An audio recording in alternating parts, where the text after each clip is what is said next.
$10 million. She told me to get lost. I looked at the impossibly beautiful, ice-cold face in front of me and almost laughed. Isabella Vance, my ex-fiancée, the formidable CEO of Vance Corporation. She probably expected me to break down, to plead, maybe even tear up the check in a fit of righteous anger.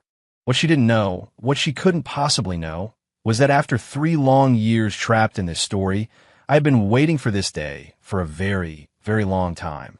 Chapter 1, Ethan, we're done. Isabella's voice was as frigid as her stare.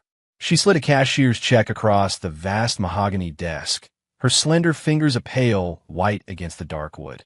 Here's $10 million. Get out of New York, and don't ever let me see you again. I picked up the check, blew on the non-existent dust, and counted the zeros. Yep, all there. Perfect. My startup capital had arrived. 3 years ago, I woke up in the body of Ethan Cole, the worthless, universally despised fiancé of the female lead in a trashy romance novel titled The CEO's Secret Bodyguard. I was the quintessential plot device, a walking, talking joke whose only purpose was to act like an idiot, get humiliated by the novel's hero, and finally serve as the catalyst for Isabella to break off our engagement before meeting a miserable end. For 3 years, I played my part to perfection. I was the trust fund brat who knew nothing but country clubs and designer labels, a parasite clinging to the Vance family name. I spent my days getting drunk at exclusive lounges and my nights dropping obscene amounts of money on things I didn't need. I had etched the word loser into the mind of every person in New York's upper echelon. Isabella's gaze, once tinged with reluctant duty, had long since curdled into pure, unadulterated disgust. And it was all going exactly according to plan. In the original story, my character, after being dumped, foolishly tries to pick a fight with the hero, some ex-Special Forces badass, and ends up completely ruined. I wasn't that stupid. My goal was simple from day one. Get the severance package, find a quiet place somewhere beautiful, and finally start living my life. What? Not enough for you? Isabella's brow furrowed when I stayed silent, her perfect face a mask of impatience. Nope, it's plenty, I said, quickly stuffing the check into my jacket pocket before she could change her mind. Thanks for the generosity, Ms. Vance. I wish you, in your true, love a lifetime of happiness. Her expression froze. This, clearly, was not the reaction she'd anticipated. No anger, no desesperación. Just relief, joy even. You. She seemed to want to say something more, but it dissolved into a cold huff. Good, as long as you understand. Remember what you said and stay out of my sight. Forever. You got it, I said, nodding like a bobblehead. I turned and walked out, my steps so light I felt like I could float. I could feel her stare drilling into my back, 2 daggers of pure ice. I could only imagine her confusion, her irritation. A parasite, when ripped from its host, wasn't supposed to celebrate.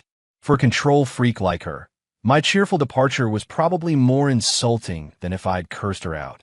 Stepping out of the towering Vance Corporation building, the afternoon sun felt warm on my face. I took a deep, long breath. Freedom. It smelled sweet. I pulled out my phone and dialed a number I hadn't called in 3 years.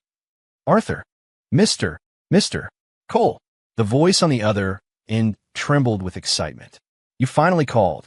I'm retired, I said, keeping it short. What? Arthur Chun was clearly confused. Send everything you've been preparing for me to Havenwood Creek. As for all my assets, you'll continue to manage them. Just wire me the dividends on schedule. Don't bother me with anything else. But Mr. Cole, the microchip venture in Germany just... Stop, I cut him off. I don't want to hear it. I have only one rule from now on. Do not disturb my retirement. I hung up and hailed a cab. JFK, please. Isabella Vance. And this entire suffocating city, goodbye. Your corporate wars, your tangled romances, they have nothing to do with me anymore. From this day forward, my name is Ethan Cole, and I'm officially off the clock. Chapter 2. Havenwood Creek. A place you had to zoom in on 3 times on Google Maps just to find. A sleepy little town nestled in the mountains, full of covered bridges, stone walls, and air that smelled of damp earth and pine. This was the place I'd chosen to live out the rest of my days. I bought the largest house in town, a rambling old farmhouse with a wraparound porch and renovated it to my exact specifications. I planted a garden, put up a trellis for grapevines, built a brick oven and a smokehouse, and next to it, the brewery I'd always dreamed of. Life wasn't a track to be run, but a field to be wandered. I was just choosing the path with the best scenery. The days melted into a comfortable rhythm. I tend to my garden, experiment with new recipes, brew beer, and occasionally fish in a creek that ran behind my property. I worked my way through Julia Child's entire cookbook. The smell of my peach ale became a local landmark. The stress from my past life, the one before all this, finally began to wash away. One afternoon, I was in the yard, filleting a trout I'd just caught, planning on making an almondine, when I heard a soft knock on my gate. "Excuse me? Is Mr. Cole home?" The voice was gentle, melodic. I wiped my hands on a towel and went to open it. Standing, there was a young woman in a simple linen dress, her long, dark hair falling past her waist. She had kind eyes and a warmth that seemed to radiate from her. In her hands was a woven basket filled with freshly picked wild strawberries, their red color a vibrant splash against the green leaves. I paused for a second. It was her, Clara Mae Thompson. Aside from the scenery, she was the other reason I'd chosen Havenwood Creek. In the original novel, she was a minor character, a local girl the hero briefly noticed and was struck by. Her family was the real deal, old, quiet money, with more history and class than 100 new money families like the Van Cess. But her parents were progressive, letting her run a small bed and breakfast in her hometown to find herself. In the book, this angelic girl made the mistake of showing a little admiration for the hero, which earned her the wrath of one of his jealous love interests. Her story ended with her leaving town, her fate unknown. I always thought it was a damn shame. Now that I was here, things would be different. This girl? I was going to make sure nothing bad happened to her. "I'm him," I said, pretending not to know her. "Can I help you?" "My name is Clara," she said, a small smile revealing a dimple in her cheek. "I live just next door. I always smell the most wonderful things coming from your kitchen, and my grandmother just made a fresh blueberry cobbler. I wanted to bring you some." She held out a small dish covered in a checker cloth. I took it, the warmth seeping into my fingertips. "Thank you," I said, my voice genuine. "I was just about to make trout almondine. If you're not busy, why don't you stay and have dinner?" Clara's eyes lit up, but she hesitated. "Oh, I wouldn't want to impose." "Not at all. I hate eating alone," I said, stepping aside to let her in. Consider it a trade for the cobbler. Chapter 3. Clara ended up staying. When I brought the trout to the table, perfectly browned and glistening with butter and toasted almonds, her eyes went wide. "Ethan, you can actually cook like this?" "I dabble," I said modestly, also setting down a fresh salad from the garden and a pitcher of homemade iced tea. She took a tentative bite of the fish. Her expression shifted from surprise to pure bliss. "Oh wow, this is incredible. It's flaky and savory, and it's better than anything I've had at the fancy restaurants in the city. Glad you like it. Eat up." Seeing her so happy made me feel a simple, uncomplicated joy I hadn't felt in years. Over dinner, we talked about everything. The history of Havenwood Creek, our favorite books, our dreams.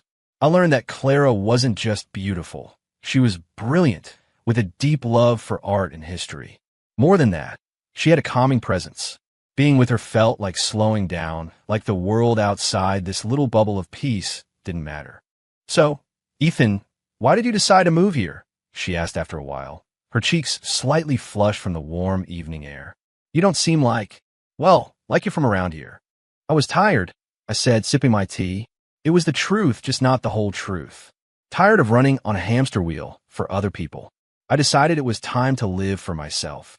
She nodded, a flicker of understanding, and maybe something like sympathy in her eyes.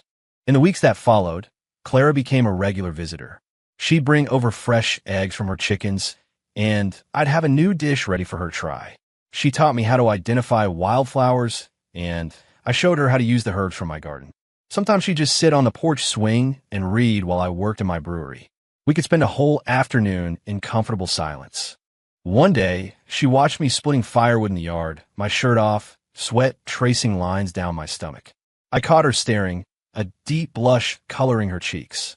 You're in really good shape," she mumbled, her eyes darting away, and then, almost against her will, back to my abs. I stopped, leaning on the axe, and walked a few steps closer, grinning. The sweat on my brow was close enough to drip on her. "Want to see for yourself?" I murmured. Her face turned the color of a ripe tomato. She waved her hands frantically, flustered, but I saw her swallow hard. No. No, thank you. Seeing her like that, so flustered and cute, was the best part of my day. Teasing her was quickly becoming my new favorite hobby. The air between us was thick with unspoken feelings, a tension that was both thrilling and sweet. We were standing on a ledge, and all it would take was one small step. But just as things were about to change, a storm was brewing hundreds of miles away in New York. A storm with my name at its center. Chapter 4 Shocker. Vance Corp CEO dumps fiancé. Kept man takes $10 million payout to retire in the woods. The headline, splashed across a dozen gossip sites, went viral overnight. The accompanying photos were a paparazzi shot of my carefree exit from the airport and a stark, regal profile of Isabella looking furious. The comment section was a war zone. "Oh mio, this guy is my hero. Get paid, get out. The dream. 10 million to retire? Is he serious? That's like a down payment on a decent one-bedroom in Manhattan. Read the article. Genius. He moved to the middle of nowhere. He's gonna live like a king out there. Am I the only one who feels bad for Isabella? 3 years wasted on this deadbeat. She literally paid him to go away. Seriously, what a leech. He's got a pretty face and nothing else. She's better off without him." In her penthouse office overlooking Central Park, Isabella's best friend and executive assistant handed her a tablet, a smug look on her face. "See, Izzy, what did I tell you? Ethan Cole is a lost cause. He took the money and ran off to some hick town. The man has zero ambition." Isabella stared at the screen, at the comments mocking me, at the blurry photo of me fishing in a creek, a huge, goofy grin on my face. For some reason, she didn't feel the vindication she expected. Instead, a strange, unfamiliar annoyance began to bubble up inside her. She had expected me to be humiliated, to fight back, to use that 10 million to try and build something to prove her wrong. But I hadn't. I just took the money and left. And I looked so happy about it, as if escaping her was the best thing that had ever happened to me. "He's a nobody. He's not worth my time," Isabella said, swiping the screen off. Her voice was colder than the autumn air outside. "Tell PR to kill this story. I don't want to see his name anywhere ever again." "You got it," her friend said, then paused. "By the way, Sterling Group is still giving us hell on the green energy project. They've poached 3 of our lead engineers and somehow keep beating us to every patent. The stock has dropped for 3 days straight." Isabella's jaw tightened. The Sterlings were their oldest rivals. Lately, they've been on an impossible winning streak. "I am aware. I'll handle it," she said, rubbing her temples. Later that night, after hours of dealing with corporate fires, she found herself inexplicably pulling up the article about me again. She stared at my carefree, smiling face, then picked up her phone and dialed. "I want you to find someone for me. Ethan Cole. I want to know everything he's doing." I, of course, knew nothing about this. I was lounging in an Adirondack chair on my porch, sipping a glass of iced tea and talking on the phone with Arthur. "Mr. Cole, your Polaris Capital Fund posted a quarterly profit of $3.2 billion. The funds have been transferred to your personal account," he said. "HM. Also, as you instructed me to monitor, the Sterling Group has been making aggressive moves, specifically targeting Vance Corporation's stock price." "Oh, that caught my interest. How's Isabella holding up?" "Ms. Vance is struggling," Arthur said, a hint of satisfaction in his voice. "Sterling seems to have a secret weapon. They've successfully anticipated every one of Vance Corp's strategic moves. There's a lot of panic in her boardroom." I smiled. Secret weapon? That was just one of the many little pieces I had put on the board 3 years ago, a failsafe intended to cause trouble for the novel's hero down the line. The secret weapon at Sterling was a brilliant analyst I had personally recruited and funded. My only instruction to him was that, after my disappearance, he should relentlessly attack any company the book's hero was destined to get involved with. Vance Corporation just happened to be the biggest prize on that list. What a beautiful coincidence. "Mr. Cole, should we intervene?" "To help Ms. Vance?" Arthur asked. "Help her." I laughed. Why would I do that? A little dose of reality will do her good. Might knock that stick out of her. And the Sterling Group? Let them play, I said lightly. But don't let them go too far. If they actually bankrupt Vance Corp, the game gets boring. Just give Sterling a little nudge. Rattle their cage a bit. I don't want their dramas spilling over and ruining my peace and quiet. Understood, sir. Arthur's voice was suddenly electric with energy. He was my most competent manager, but also a complete workaholic. My asking him to rattle their cage was like giving a shark a drop of blood. My one fatal flaw as a boss who just wanted to retire was that I had hired a team of absolute killers. I hung up and went back to enjoying the sunset. Meanwhile, in New York, a financial earthquake was about to begin. Polaris Capital, the silent, monstrously powerful firm that haunted global markets, stirred from its slumber. With a casual flick of its wrist, it sent a tremor through the Sterling Group's foundations. A key acquisition suddenly lost its funding. Their entire R&D team was exposed for academic fraud. Their most profitable overseas market was swallowed whole by an anonymous competitor overnight. The Sterling Group's stock didn't just fall. It swan-dived off a cliff. And just like that, the siege on Vance Corporation was inexplicably over. Isabella was completely baffled. She watched her company's stock not only stabilize but rebound to a new record high, her mind reeling in confusion.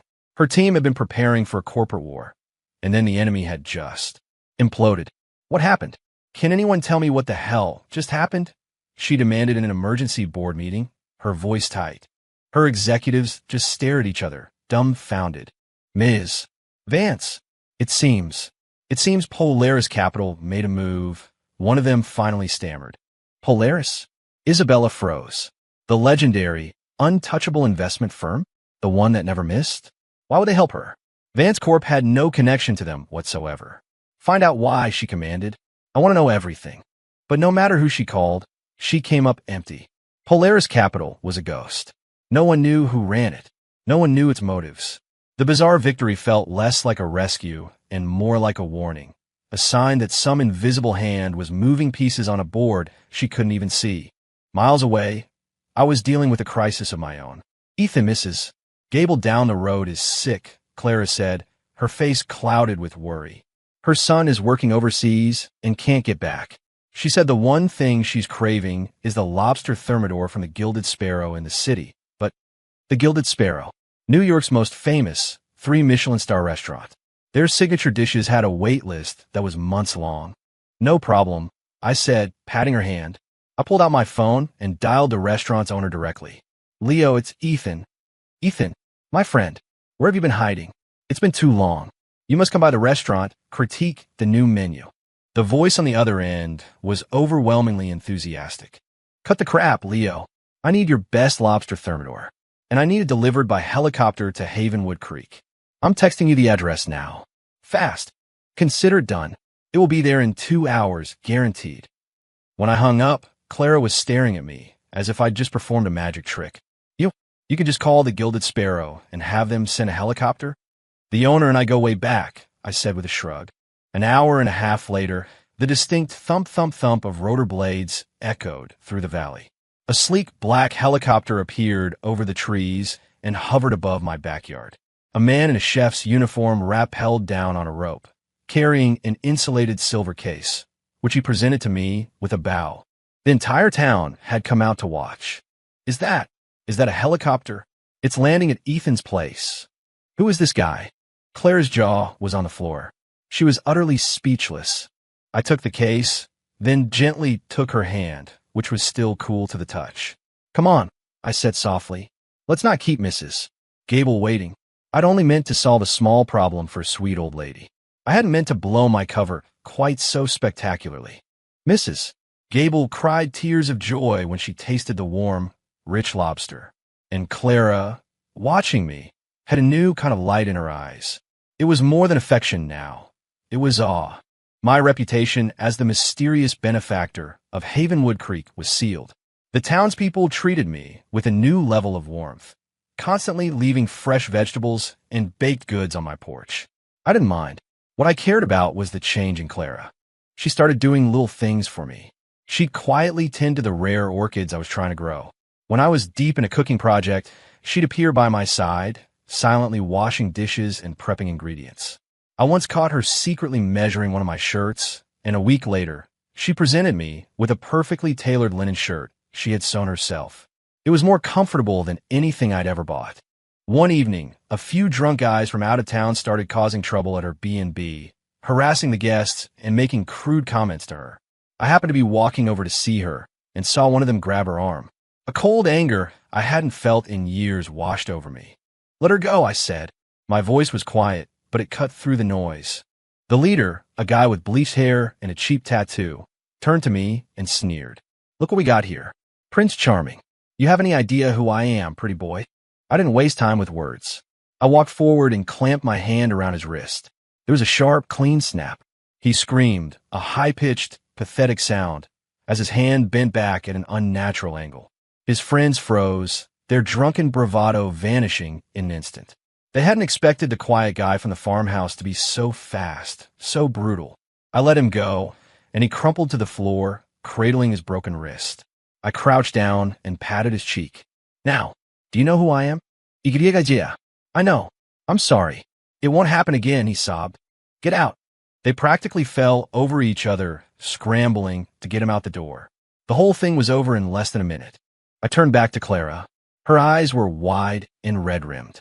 I thought she was scared, but before I could say anything, she threw her arms around me and held on tight. "Ethan." Her voice was muffled against my chest, thick with emotion. It wasn't fear. It was relief. I held her, stroking her back until she stopped shaking. "It's okay," I whispered. "You're okay." After that night, the look in her eyes changed for good. It was love, plain and simple, mixed with a fierce new trust and a healthy dose of hero worship. The last thin wall between us had finally crumbled. "Ethan, what should we name her?" Clara was sitting on the porch swing, cuddling a small, all-white kitten that had wandered into my yard and decided to stay. Interestingly, Clara had an all-black cat at her place, and the two of them were already inseparable. "Well, you have Shadow. I'm Ethan. Let's call her Ghost," I suggested. "No, that's too simple," she said, pouting. She thought for a moment, and her eyes lit up with mischief. "I have an idea. You can call your cat Clara, and I'll call my cat Ethan. How about that?" I saw right through her little game. This wasn't about the cats. "I love it," I said, playing along. From then on, the yard was filled with our voices. "Ethan, come here. It's time for dinner." "Clara, stop teasing Ethan." It became our own private joke, our secret way of saying each other's names all day long. That night, we were sitting on the porch watching the stars when she leaned in close, her breath warm against my ear. "Ethan," she whispered, "can I touch your abs now?" I laughed, catching her hand and placing it flat against my stomach. "Be my guest." Her fingers were soft as they traced the muscles there, sending a shiver through me. Her breathing grew shallow. I tilted her chin up, her face illuminated by the moonlight, her eyes dark and deep. The moment was perfect. I was leaning in when my phone buzzed, shattering the spell. It was a text meant for Isabella, accidentally forwarded to an old number of mine that was still, for some reason, linked to her account. From Pierce Investigations target, Ethan Cole. Location, Havenwood Creek. Status, thriving. Associate, Clara May Thompson. Relationship, intimate. Note, Thompson family background is significant. Old New England money. Deeper roots and quieter wealth than Vance Corp. Significantly more. In New York, Isabella read the same message. An abandoned plaything she tossed aside hadn't just survived, he'd upgraded. He'd found someone whose family was more established, whose beauty was more natural, whose life was more peaceful. A bitter, acidic feeling churned in her stomach. She stared out at the glittering skyline of the city she ruled, and for the first time in her life, she questioned if she had made a terrible mistake. Isabella didn't sleep that night. The private investigator's words echoed in her mind. Deeper roots. Quieter wealth. Then she thought about the Sterling Group's sudden collapse and the mysterious intervention from Polaris Capital. Could there be a connection? The idea was insane. She dismissed it immediately. Ethan Cole? A worthless, lazy fool she had tolerated for 3 years? The idea that he could be connected to a global powerhouse like Polaris was laughable. It had to be a coincidence. Clara Thompson was probably just another naive girl, blinded by a handsome face. Yes, that had to be it. But the more she tried to convince herself, the more agitated she became. She made a decision. She would go to Havenwood Creek herself. She would see it with her own eyes. She would pull back the curtain and show that small-town girl exactly what kind of man she'd fallen for, a pathetic fraud, a con artist who lived off women. She would savor the look on his face when he was exposed and abandoned all over again. The next morning, she canceled all her meetings. Her driver brought her custom Rolls-Royce Phantom to the front of the building. She was going to launch a surprise attack. She wanted to catch him completely off guard. When the gleaming black car rolled into the quaint, rustic town of Havenwood Creek, it was like a spaceship landing in the 18th century. People stopped and stared, dressed in a Chanel power suit and towering heels, flanked by two imposing bodyguards. Isabella stepped out of the car.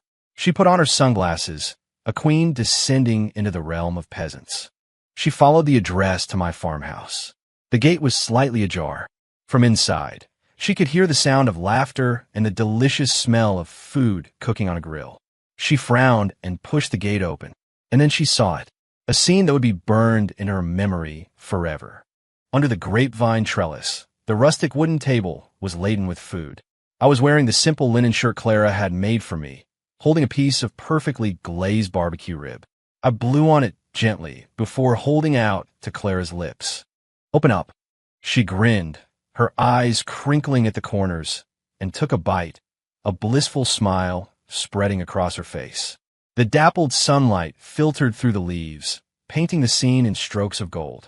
It was disgustingly perfect, and I, the man she remembered as a useless layabout, was looking at this other woman with a tenderness and adoration she had never, ever seen. His eyes shined when he looked at her. Isabella felt a physical pain in her chest, sharp and suffocating. This was worse than any business deal gone wrong. This hurt. She had imagined 100 different scenarios for our reunion. None of them looked like this. He wasn't broken. He wasn't struggling. He was happy, happier than he had ever been with her. "Ethan," her voice, sharp and cold, shattered the peaceful moment. Clara and I both turned. I wasn't surprised to see her standing there, a thundercloud in couture.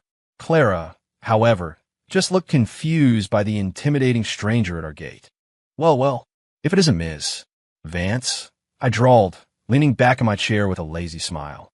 "What brings a titan of industry like you to my humble little corner of the world?" Isabella ignored me, her gaze fixed on Clara with a hostile, appraising intensity. "You must be Miss Thompson." "I am," Clara said, standing up politely. "And you are?" "I'm Ethan's ex-fiancée," she said, her voice dripping with venom, emphasizing every syllable. "Isabella Vance." Clara's smile tightened for a fraction of a second, but she didn't flinch. She glanced at me, not with suspicion, but with a silent question. I gave her a small, reassuring nod. Isabella saw the exchange, and her frustration deepened.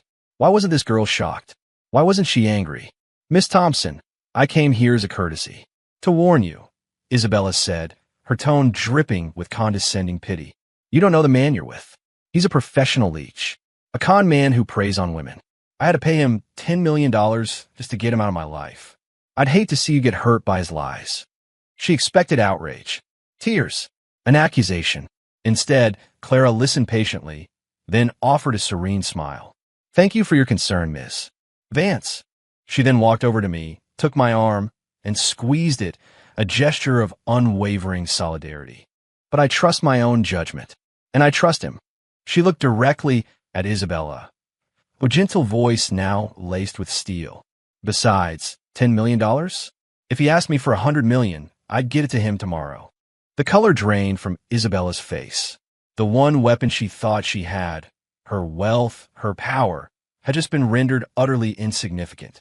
The dramatic, messy scene she had come to create had been defused with a quiet, unshakable loyalty. Clara's words were a clean, stinging slap across the face. "You—" Isabella was trembling with rage, speechless. "You came all this way, Ms. Vance. You sure you don't want to stay for lunch?" I asked cheerfully, gesturing to the table. "I make a pretty mean rack of ribs. You won't find anything like this in New York." My casual indifference and Clara's fierce defense were two knives twisting in her gut. She looked at me, really looked at me, and realized she was staring at a stranger. Was this the same man she'd known? Where was the pathetic, insecure boy who lived in her shadow? Why could he look at her now without a trace of fear? And how had he earned the devotion of a woman like Clara Thompson? The question spun in her head, unanswered and terrifying. "No, thank you," Isabella said, clinging to the last shred of her dignity. "I just wanted to see how pathetic your life had become. Now that I have, I can leave in peace." She turned and marched away, but her retreat looked more like a flight. As soon as she was gone, Clara let out a little giggle, leaning against my shoulder. "Ethan, that ex of yours. She doesn't seem very bright." "She's not stupid," I said, tucking a strand of hair behind her ear. "Just arrogant. Now forget about her. These ribs are getting cold." Isabella's visit was nothing more than a brief interruption. But back in New York, the encounter gnawed at her. Something was wrong, terribly wrong. She put her entire corporate intelligence division to work, digging into me, into Clara, into Havenwood Creek. The more they dug, the more horrified she became. She discovered that Clara wasn't just an heiress. She was a prodigy in her own right, the anonymous manager of a wildly successful boutique hedge fund. And then came the final report, the one on me.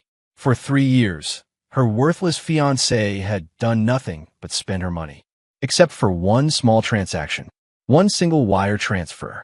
It was the seed money he'd used to register a shell corporation, a corporation named Polaris Capital. Polaris.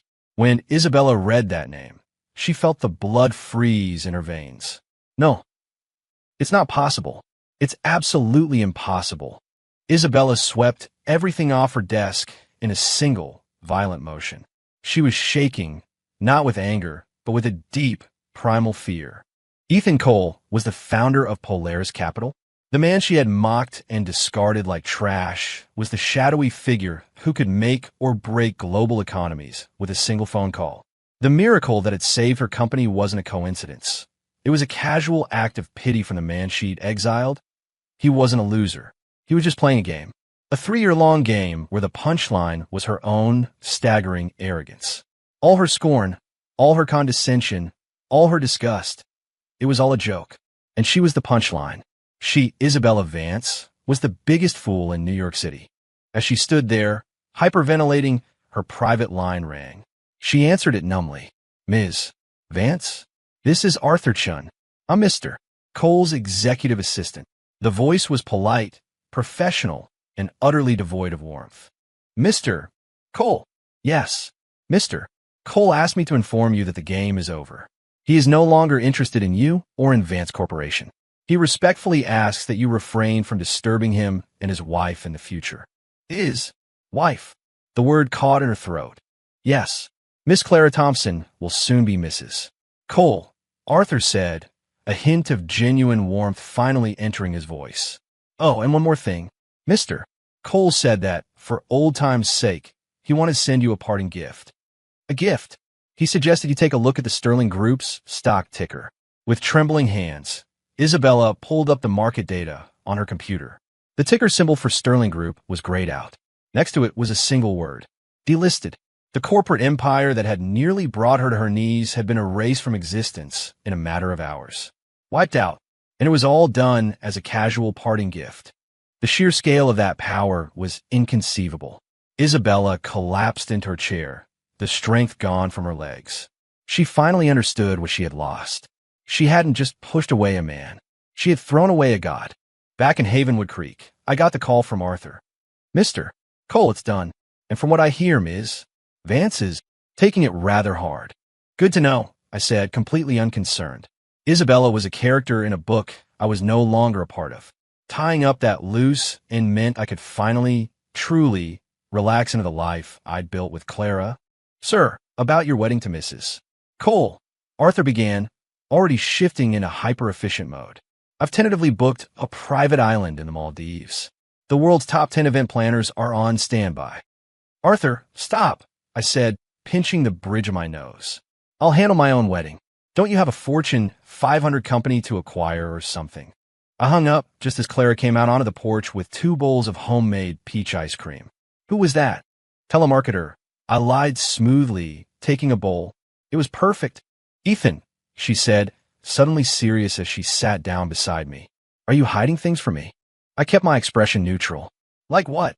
Like the fact that you're not just some guy who's good in the kitchen, she said, ticking points off on her fingers. You can summon helicopters. You can make powerful CEOs run away with their tails between their legs. You. I put my bowl down and took her hand, stopping her.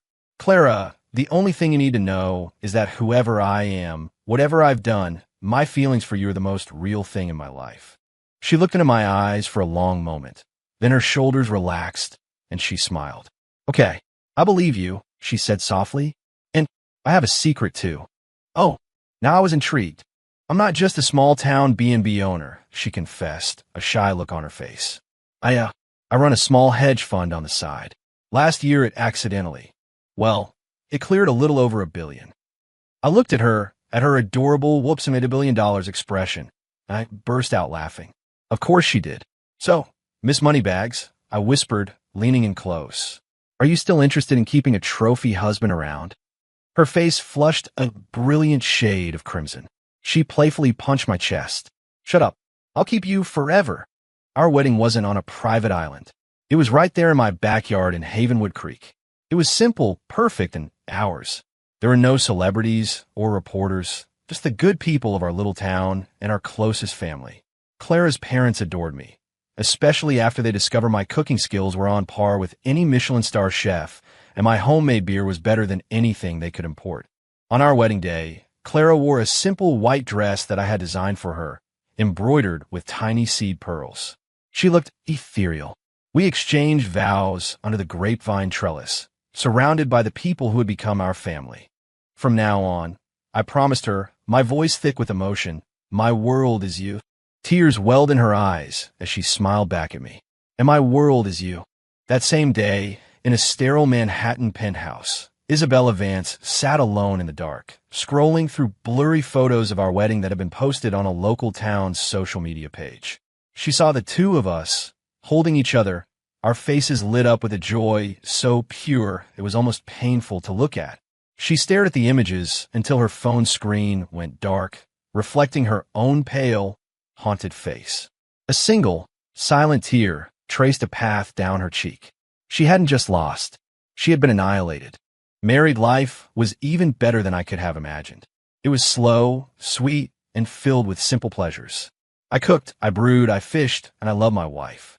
Clara, having handed the reins of her fund over to a trusted team, joined me in blissful retirement. My other life, the Polaris Capital Empire, continued its relentless growth under Arthur's obsessive management. The hashtag Ethan's probably still sleeping would occasionally trend on Twitter whenever one of my companies had a massive surge, and the legend of the absentee billionaire who just wanted to be left alone became a running joke in the financial world. None of it mattered to me. I was just Ethan Cole of Havenwood Creek, Clara's husband. One perfect autumn afternoon, we were curled up in a hammock in the yard, reading. Our two cats, one black and one white, were asleep in a patch of sun at our feet. Ethan, Clara said, breaking the comfortable silence. Do you think we're living a fairy tale? I put down my book and looked at her. The golden light caught in her hair, and my heart did a familiar flip. I leaned over and kissed her softly. Nope. No, she asked, a confused little smile on her lips. Fairy tales have dragons and drama, I said. This is much, much better. She laughed, the sound bright and clear as a bell.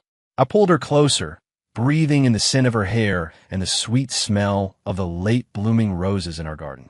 I looked at the trees, the creek, the distant mountains, and felt a sense of peace so profound it filled every part of me. I came into this world as a joke, a pawn in someone else's story. I wasn't looking for power or riches. All I ever wanted was a quiet life. One house, one person to share it with, good food and slow days. To watch the seasons change from my own backyard. And I had found it. It was more than enough. It was everything. And